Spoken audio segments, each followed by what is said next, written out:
Se nós meditarmos no Evangelho e na palavra de Jesus, com toda a seriedade e sinceridade de nosso coração, nós perceberemos que Jesus revelou um custo para sermos o seu discípulo. Vamos ler a sua palavra, que se encontra no Evangelho de Lucas, no capítulo 14, a partir do versículo 27. Ele diz assim: E qualquer que não tomar sua cruz e vier após mim não pode ser meu discípulo. Pois qual de vós, pretendendo construir uma torre, não se assenta primeiro para calcular a despesa e verificar se tem os meios para concluir? Para não suceder que, tendo lançado os alicerces e não a podendo acabar, todos os que a virem zombam dele, dizendo: Este homem começou a construir e não pôde acabar. O qual rei que, indo para combater outro rei, não se assenta primeiro para calcular se com 10.000 homens poderá enfrentar o que vem contra ele com 20.000? Caso contrário, estando o outro ainda longe, envie-lhe uma embaixada, pedindo condições de paz. Assim, pois, todo aquele que dentre vós não renuncia a tudo quanto tem, não pode ser meu discípulo. Portanto, na realidade, poucos pregadores ou mestres querem ensinar esta exigência de Jesus Cristo no seu serviço espiritual. A razão de que Jesus coloca estas palavras, ou esta condição, é que o serviço não é carnal, não é natural, não é humano, é sobrenatural, porque o seu reino é sobrenatural. O seu reino não é deste mundo. Perceba o que fizeram. Transformaram as coisas de Deus em coisas deste mundo. As coisas de Deus em coisas de homens. Há um abismo entre as coisas da carne e as coisas do espírito. Portanto, Jesus coloca estas condições. Mas vejamos as condições de um culto verdadeiro, de um culto racional. Qual é a condição principal?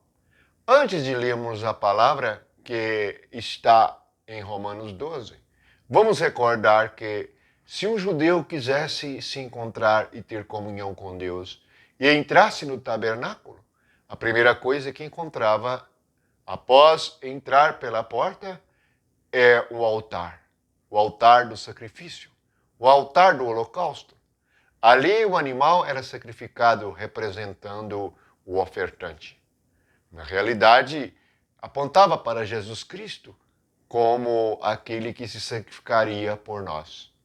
Mas, na realidade, o sacrifício de Cristo deve nos atingir de tal maneira que nós sejamos capazes de renunciar a nós mesmos. Quando Jesus fala que renuncia a tudo quanto tem, vamos recordar e ver que na revelação de Romanos 12, a primeira coisa que temos é o nosso corpo físico. Pretendemos fazer com ele e dispor dele conforme a nossa própria vontade, mas este é o princípio do sacrifício. Sacrificar o nosso corpo como um sacrifício vivo. Portanto, vejamos o que está escrito em Romanos 12, no versículo 1. Rogo-vos, pois, irmãos, pelas misericórdias de Deus, que apresenteis o vosso corpo por sacrifício vivo, santo e agradável a Deus, que é o vosso culto racional. Enquanto as pessoas que não aprenderam com o Espírito Santo estão inventando seus cultos carnais naturais, e muitos até mesmo fazem dos cultos apresentações musicais como se fossem shows televisivos ou se fossem programas de auditório, nós vamos ler que nas Escrituras é exatamente o oposto. Devemos sacrificar o corpo. Se devemos sacrificar o corpo, devemos sacrificar a música que nós amamos. Devemos sacrificar o hino que nós amamos ouvir. sacrificar os nossos ouvidos, sacrificar os nossos olhos das coisas que nós amamos ver e que nos embriagam. Precisamos entender o fundamento do Evangelho, a renúncia. Mas poucos querem pregar a verdade, pois a renúncia não se inclui no programa ou no objetivo do homem natural. Pelo contrário, o que o mundo e o espírito satânico ensina é que devemos aproveitar o máximo da nossa vida, do nosso corpo, nossa vida natural. Ao passo que Jesus ensina exatamente o contrário. Por que Jesus ensina o contrário? É porque a vida do corpo é uma vida diabólica.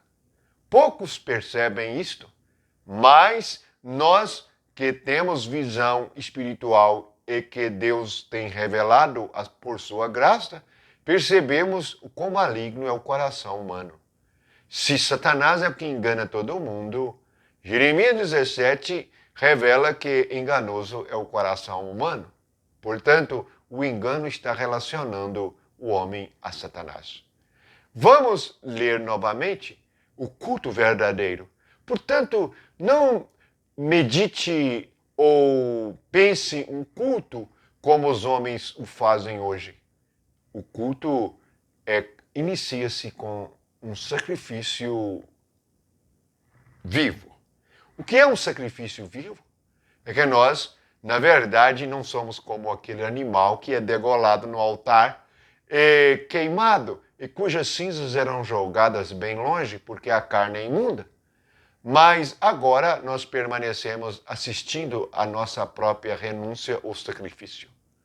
Assim, nós fazemos com que a morte de Cristo seja efetiva contra o pecado em nossos corações e somos nascidos de novo na ressurreição para fazermos parte dos santos aperfeiçoados em Cristo Jesus por sua ressurreição e vida. Portanto, leia Romanos 12, versículo 1 e veja que o culto racional é um sacrifício vivo, santo e agradável a Deus. Não adianta termos um culto que agrada aos homens. A primeira pergunta deve ser: isto agrada a Deus? Veja que Jesus disse que há um custo e que devemos fazer as contas se quisermos sermos discípulos de Jesus Cristo. O custo é a renúncia. Este é o ensinamento verdadeiro. E este é o significado do sacrifício vivo. O sacrifício dos nossos sentidos naturais que nos dão prazeres carnais. Louvamos ao Senhor Jesus Cristo pelo seu ensinamento. E Ele mesmo nos afirmou: o Espírito Santo vos ensinará todas as coisas. Este é o nosso mestre.